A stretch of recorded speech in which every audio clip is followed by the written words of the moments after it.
పరమేశ్వర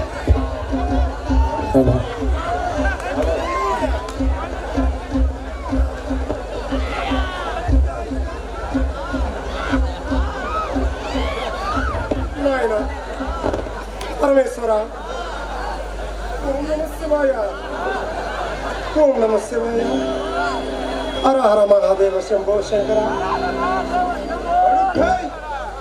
నేను వీడు నాయన అపసగును నాయన అపసగును ఏడేడు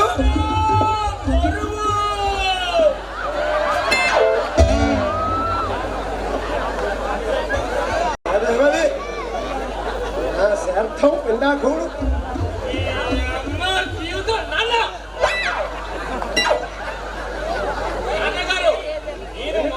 ఇల్లు కూడా తిరగనంటే నానంటే నానంతే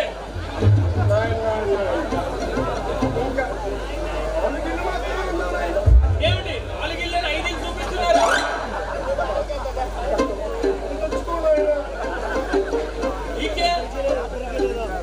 ఇంత పెద్ద బియ్యం కొట్టినాను ఎంత మీద పెట్టి తిరగమంటే నేనేమన్నా గాడిదని అనుకుంటున్నారా ఏంటి? ఓరత్రోష్టుడా స్వచ్ఛమైన బ్రాహ్మణ జాతిలో పుట్టి గాలితో పోల్చుకుంటావా నీచుడా? ఏం నాన్నగారు మనకంటే గాడి దేనిలో తీర్చిపోయింది? అయినా ఈయనంటే నీకెందుకు అంత చులకనా? ఓరే కొంక జన్మనిచ్చిన తండ్రినే ఏకవచనంతో సంబోధిస్తున్నావా? అవునులే, ఈ మధ్యన ఇంటి పట్టున ఉండి మొత్తపప్పు నెయ్య తినేసరికి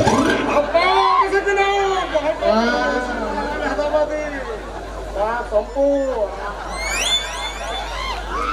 తినేసరికి నీకు కొవ్వు పట్టింది రావద్దా? కొవ్వు పట్టింది. అన్నగారు చిన్నప్పుడు నుంచి మాంసం ముఖం చూడకుండా అపచారం అపచారం శంకర్ కొట్టి ఇడ్లీలు తినే నా శరీరానికి కొవ్వు పట్టదు అన్నగారు.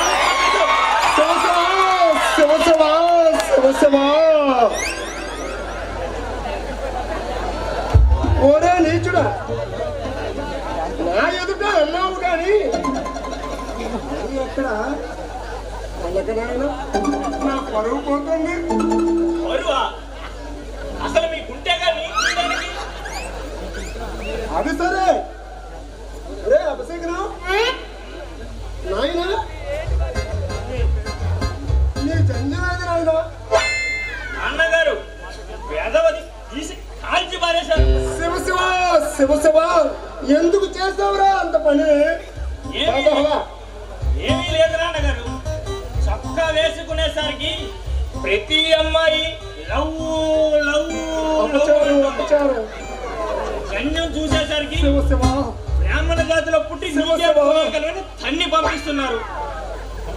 నాయన జంజం అనేది పవిత్రమైనది, చాలా విలువైనది. యజ్ఞం పవిత్రం, పరం పవిత్రం. నాయన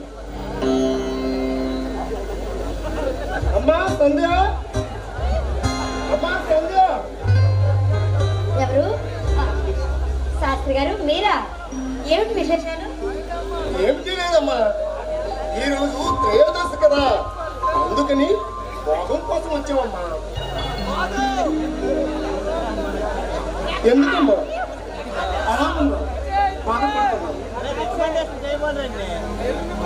పురోహితులైన మిమ్మల్ని గౌరవించుకునేట్టు పిడికిడ బియ్యమైనా పెట్టలేని పరిస్థితిలో ఉన్నారు శాస్త్రి గారు. చూడమ్మా సంధ్య, మహాలక్ష్మి రాముడు నీ ముఖం చూస్తుంది విషాదంలో కనిపిస్తుంటే నేను చూడలేనమ్మా. నాకు భోగం ఇవ్వకపోయినా పర్వాలేదు కానీ నువ్వు బాధపడతాము. అయినా ఒక సహాయం చేస్తాను. ఏంటి శాస్త్రి గారు? ఒరే అపశకును, ఆస్తా మోట విప్పురా నాయనా. చస్తానా విప్పురా నాయనా, యథావధిన శ్రాద్ధం పెండాకూడు.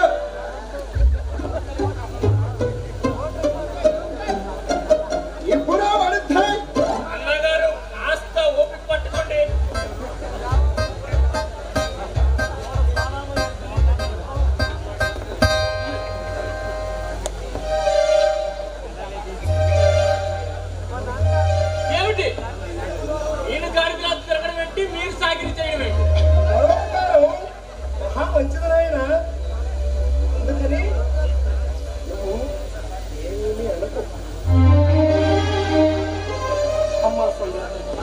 జోలు కొట్టండి.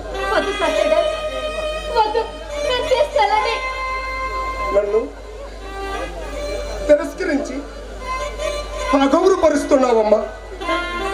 రెక్కల ముక్కలు చేసుకుని మీ నాన్న కష్టపడిన మీ నాన్నకి కడుపు నిండా అన్నం పెట్టమ్మా. వద్దు శాస్త్రి గారు, వద్దు. కొట్టమ్మా సంధ్య, జోలు కొట్టమ్మా.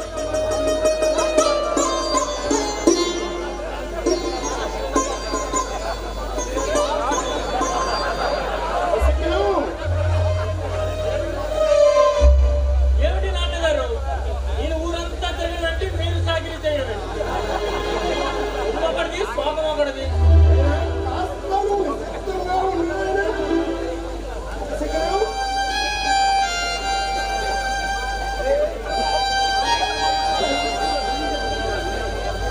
వద్దు శాస్త్రి గారు, ఇంకా కొట్టమ్మా. అలా అనకమ్మా. కడుపు నిండా అన్నం పెట్టమ్మా.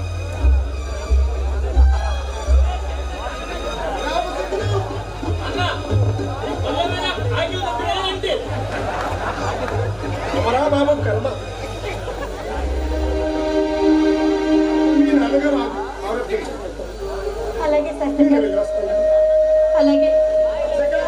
అన్నగారు వెళ్దాం పదా.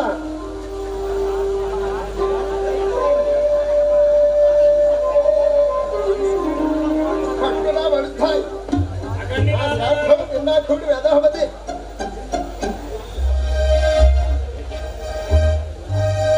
చావండి.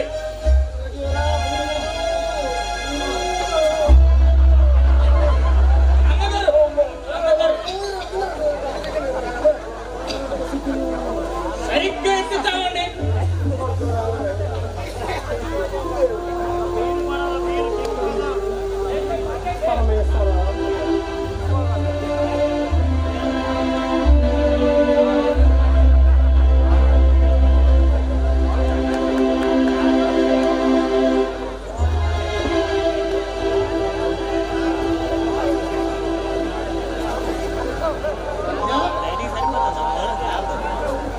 సంధ్య వస్తున్నానయ్య. అన్నయ్య,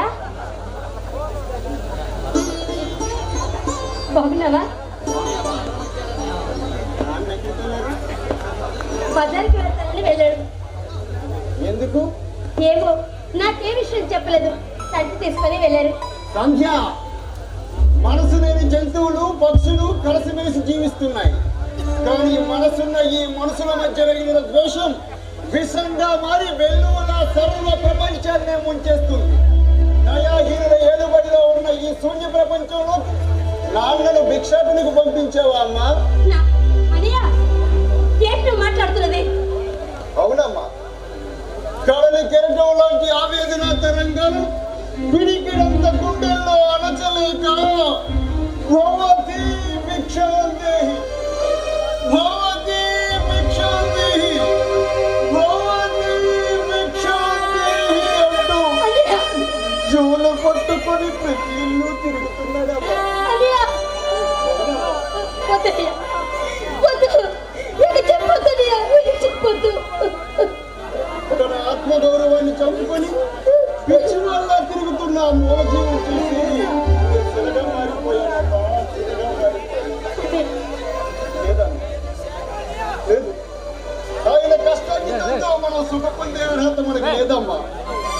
నా కష్టార్జితంతో నాన్న ఎనలేని భోగాన్ని అనుభవించాలమ్మా.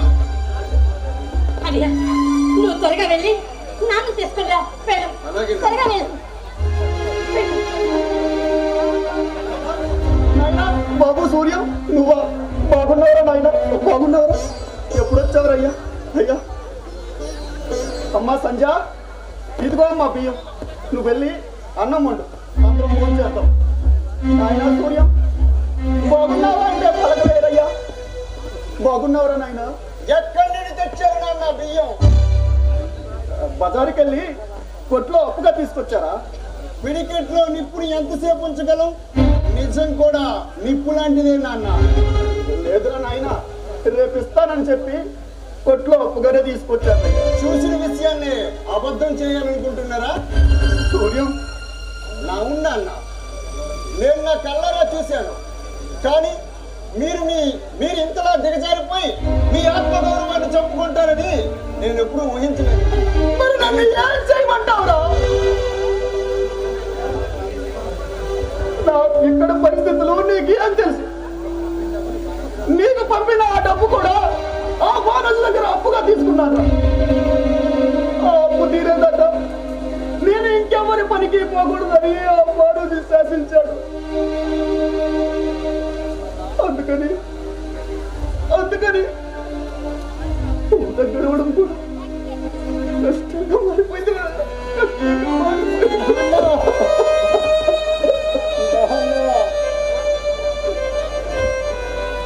అందుకని ఈ నిర్ణయం తీసుకున్నారా నాన్న?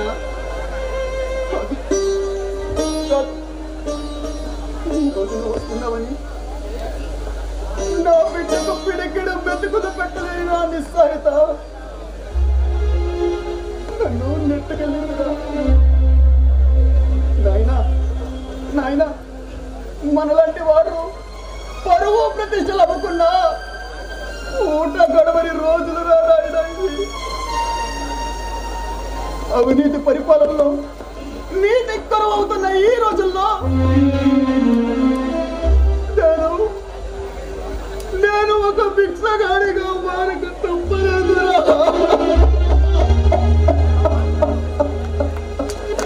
ఎంత పని చేసావు నాన్న, ఎంత పని చేసావు. చిన్నప్పటి నుంచి అమ్మలేని లోటుని తీర్చి మీ కన్నీళ్లతో మా కడుపు నింపారు.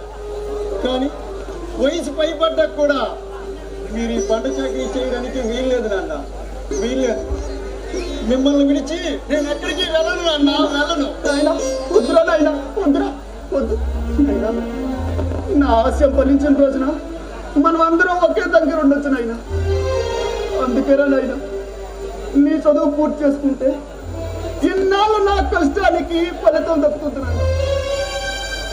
నా ఆశయం కూడా అదే నాయన. సూర్యం, అప్పటిదాకా ఎన్ని కష్టాలు వచ్చినా సంతోషంగా అనిపిస్తాను. ఎంఏతో నా చదువు పూర్తి చేసుకున్నాను నాన్న. పోలీస్ అధికారి ఉద్యోగానికి కూడా దరఖాస్తు చేసుకున్నాను. సూర్యం, తెలియని విషయం గురించి అడిగితేనే డబ్బు తీసుకుని చెప్పే ఈ రోజుల్లో పోలీస్ ఆఫీసర్ ఉద్యోగం అంటే అంత సులభంగా దొరుకుతుందా నాయన? లేదు నాన్న, నేను ఎగ్జామ్స్ బాగా రాశాను. తప్పకుండా ఈ ఉద్యోగం నాకే వస్తుంది నాన్న. చాలురా నాయన, చాలు. ఈ సంతోషం వచ్చే చాలు నాయన. ఈ ముసల ప్రాణానికి ఇంతకన్నా ఇంకేమీ అక్కర్లేదురా నాయన, ఇంకేమీ అక్కర్లేదు నాయన. ఈ సంతోష సమయంలో మీ అమ్మాయి కానీ ఉంటుంటే ఎంతో సంబరపడిపోయిందిరా. అయినా మీ చిన్నప్పుడు మీ అమ్మ ఏమని చెప్పేదో తెలుసా? మా సూర్యం పెద్దోడయి బాగా చదువుకొని పోలీస్ ఆఫీసర్ అయితే మనలాంటి పేదలందరికీ న్యాయం చేస్తారని చాలా గొప్పగా చెప్పుకునేదిరయ్యా, చాలా గొప్పగా చెప్పుకునేది. ఎన్నాళ్ళుగా ఎదురు చూస్తున్న రోజు రానే వచ్చింది. ఎంతకంటే నాకు ఇంకేమీ అక్కర్లేదురా నాయన, ఎందుకంటే నాకేమీ అక్కర్లేదు. నా భవిష్యత్తు కోసం మీ ఆశనే ఊపిరిగా చేసుకున్నారు. కానీ ఏనాడు నా కష్టార్జితంతో మీరు సుఖపొందింది లేదు నాన్న. కానీ నేనేదో అందులోని సుఖాన్ని అందుకోబోతున్నట్టు ఎందుకు నాన్న అంత పిచ్చిగా సంబరపడిపోతున్నారు? సూర్యం, కడుపులో మంట కోసం కన్న బిడ్డల్ని భక్షించే కూర సర్పం కాదురా మీ నాన్న. ఆకలి తప్పులు మరిసి ప్రతి పువ్వు చుట్టూ తిరుగుతూ ఉంటాయి తేనెటీగలు. ఎందుకో తెలిసిన అయ్యా, తమ బిడ్డల ఆకలి తీర్చడం కోసం తాను కరిగిపోతూ ఇతరులకు వెలుగునిచ్చే మైనపు ఒత్తి లాంటి మీ హృదయం ఎంతో విశాలమైనది నాన్న, ఎంతో విశాలమైనది. మధురమైన ఫలాలు తింటూ ఆ పండు యొక్క మధురత్వాన్ని మనం పొగుడుతుంటామే కానీ దానికి కారణహేతువైన చెట్టు గురించి ఏనాడు మాట్లాడుకోమయ్యా. అలాగే మనలాంటి పేదల చెమటతో అంతస్తులు సంపాదించుకున్న ఈ ధనవంతులు ఈ పేదవారిని కన్నెత్తి కూడా చూడరయ్యా, కన్నెత్తి కూడా చూడరు. ఈ తేడాను సమన్వయపరిచే పోలీస్ ఆఫీసర్ నేను చెయ్యాలనే నా శరీర కష్టంతో నేను చదివించాను రయ్యా, చదివించాను. అలాగే నాన్న, నీ ఆశయానికి నా శాయశక్తుల అండగా ఉంటాను.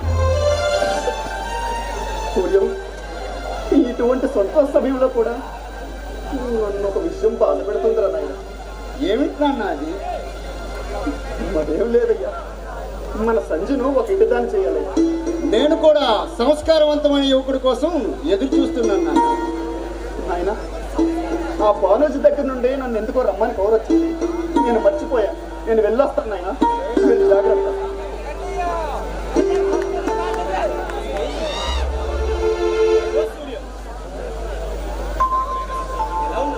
బాగున్నాను రా, నువ్వెలా ఉన్నావు? బాగున్నాను సూర్యం. రారా కూర్చో. ఇప్పుడు వచ్చారా? ఇప్పుడే రా, 1 గంట క్రితం అయింది. మీ నాన్న ఆరోగ్యం బాగుందా? లేదురా, ఎలా ఉంది? చనిపోయాడురా. మై గాడ్, ఎందుకురా అంత ఆశ్చర్యపోతుంది? మనలాంటి నిరుపేదల కుటుంబాలలో ఒక మనిషి అనారోగ్యంతో చనిపోయాడంటే ఆశ్చర్యపడవలసిన విషయం కాదురా సూర్యం. కావచ్చు. పోయినసారి నేను వచ్చినప్పుడు కోరుకుంటున్న వ్యక్తి ఇంతలోనే చనిపోయాడంటే ఎవరికైనా ఆశ్చర్యం కలగక మాందరా. దారిద్ర్య జీవితం అనేది మనం పుట్టుకతోనే పొందినటువంటి మొట్టమొదటి హక్కురా సూర్యం. రాము, కేవలం జ్వరం వల్లనే ఇంత దారుణం జరిగిందా? ఈ ధనవంతుల దృష్టిలో అది జ్వరం మాత్రమే కావచ్చు, కానీ మనలాంటి బ్రతుకులతో పోల్చుకుంటే అది క్యాన్సర్ కంటే భయంకరమైనదిరా. పెద్ద హాస్పిటల్లోనే కదా మీ నాన్నను జాయిన్ చేసావు. ఆ హాస్పిటల్ పెద్దది కాబట్టి మా నాన్న ప్రాణాలను తీసిందిరా. సూర్యం, హాస్పిటల్కి వెళ్ళక ముందు ₹1 కూడా విలువ చేయని మా నాన్నగారి ప్రాణం తన మరణ దశలో లక్షలకు దాటిందిరా. నువ్వేమంటున్నావో నాకేమీ అర్థం కావడం లేదు. సూర్యం, ఆరోగ్యం నుండి కోలుకుంటున్న మా నాన్నగారిని ఇంకా 2 రోజులు హాస్పిటల్లోనే ఉండాలని డాక్టర్లు నిర్బంధించారు. 2000 ఫీజు కూడా కట్టాలని చెప్పారు. డబ్బు కోసమని ఊరు వెళ్తే తిరిగి వచ్చి చూసేసరికి నాన్న బెడ్ మీద లేడురా, శవాల గదిలో రా, శవాల గదిలో. ఎంత ఘోరం జరిగిపోయిందా? ప్రస్తుతం ఏం చేస్తున్నావు?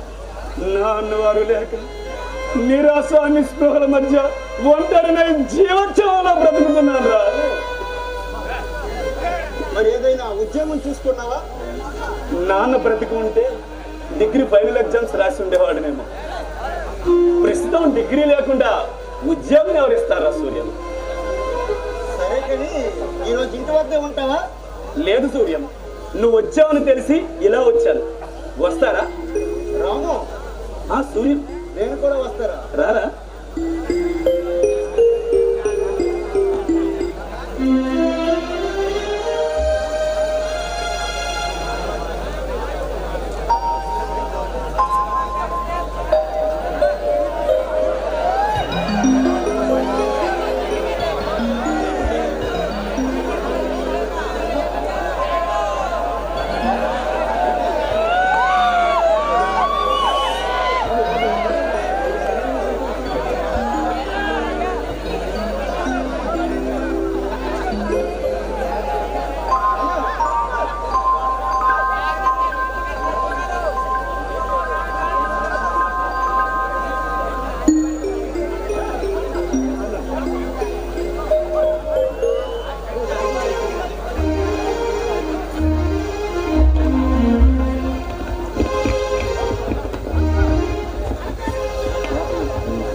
ప్రదీప్.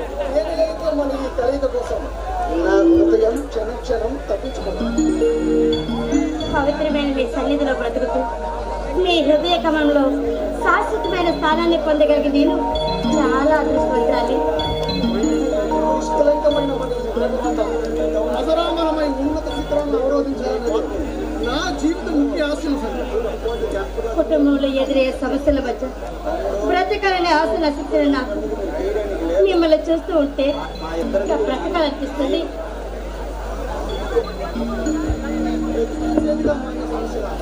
ఏమిటో సంధ్య? మా అన్నయ్య చదువుకయ్యే ఖర్చు ఒకవైపు, ఇంట్లో ఖర్చులు మరొక వైపు, ఆరోగ్యం పాడైపోయినా పట్టి పీడిస్తూ ఉంటే మా నాన్నని చూస్తూ ఉండాల్సిందే తప్ప ఏమీ చేయలేకపోతున్నాను ప్రదీప్. డబ్బు అనేది మనిషి సృష్టిస్తాడు, కానీ అదే మనిషి ఈ డబ్బు కోసం తన మనుగురునే అమ్ముకుంటున్నాడంటే దానికి సమస్యలే ముఖ్య కారణమని చెప్పవచ్చు. అటువంటి సమస్యలు పరిష్కరించలేని ఈ మనిషి ఈ సమాజంలో మనిషిగా బ్రతకలేడు.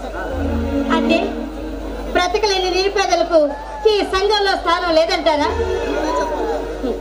ప్రదీప్, ధనవంతుల భోగభాగ్యాలకు తనువులర్పిస్తూ బానిస బ్రతుకుతున్న పేదవాళ్ళ కష్టాన్ని గుర్తించే రోజు వచ్చినప్పుడే ఈ దేశ ప్రగతి ముందుకు నడుస్తుందనే సత్యాన్ని ప్రతి ఒక్కరూ తెలుసుకోవాలి.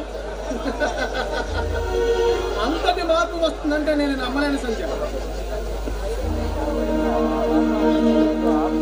అంతటి మార్పు వస్తుందంటే నేను నమ్మలేని సంఖ్య. ఎవరికి వారే ఉన్నతి ఉన్నట్లు ఈ ప్రపంచంలో ప్రతి ఒక్క మనిషి స్వార్థానికి దాసోహం అయిపోయారు.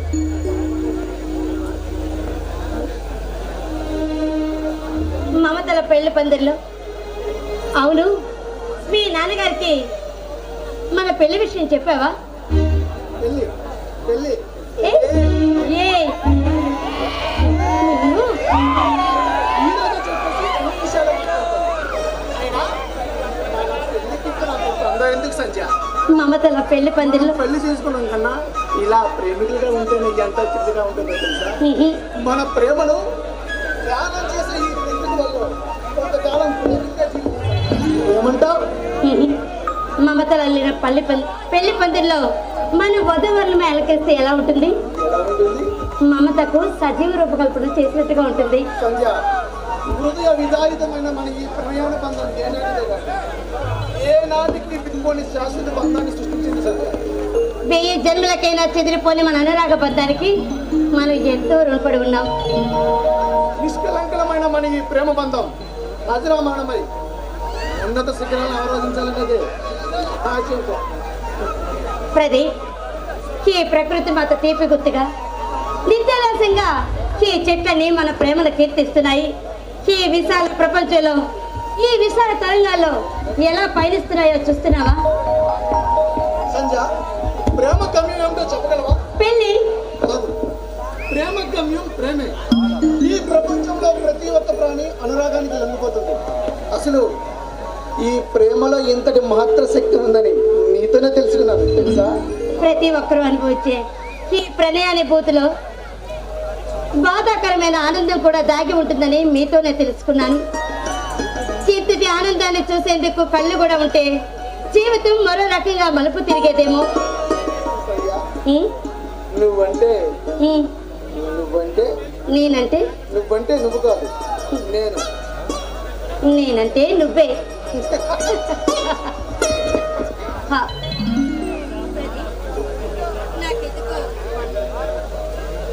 భయంగా ఉంది. ఎందుకు సంధ్య భయం? ప్రేమికులైన వాళ్ళకి సహజంగా ఎన్నో సమస్యలు వస్తాయిగా, అందుకు. అలాంటి సమస్యలు వచ్చినప్పుడు ఎదుర్కోగలమో లేదా అనేదే కదా నీ భయం? అవును సంధ్య, నాలో ప్రాణం ఉన్నంత వరకు మనకి ఎటువంటి సమస్యలు రావు. ఒకవేళ వచ్చినా అవి మనల్ని ఏమీ చేయలేవు. ఎన్ని అవసరాలు వచ్చినా కడాల నుండి కెరటాలు వేరుపడడం జరుగుతుందా సంధ్య? ప్రదీప్ సంధ్య ప్రదీప్ సంధ్య